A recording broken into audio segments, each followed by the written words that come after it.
Τι είναι αυτό? Ένα σπουργίτη.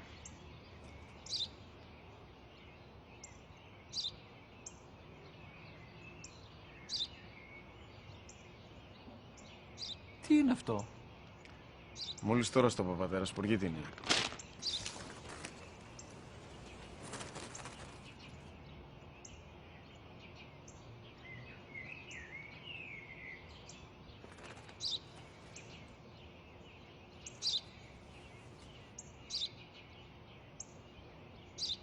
Τι είναι αυτό?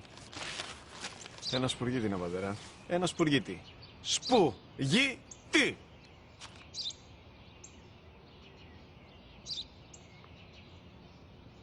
Τι είναι αυτό? Γιατί το κάνεις αυτό το πράγμα, μπορείς να μου πεις? Τόσες φορές σου είπα, είναι ένα σπουργίτη! Δεν το καταλαβαίνεις!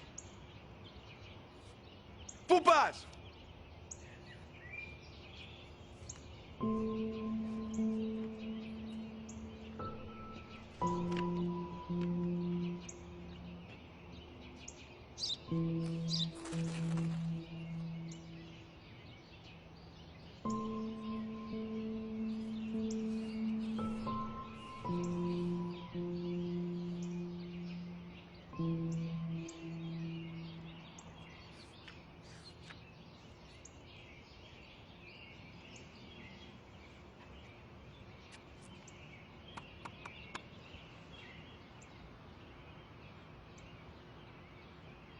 Δυνατά.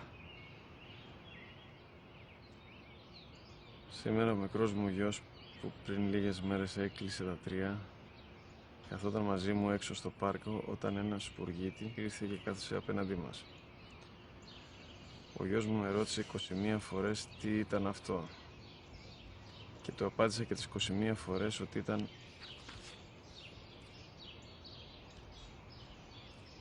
ένα σπουργίτη. Τον αγκάλιασα τρυφερά και τις 21 φορές που μου έκανε την ίδια ερώτηση, ξανά και ξανά, χωρίς να εκνευριστώ, νιώθοντας στοργή για το αθώο μου αγοράκι.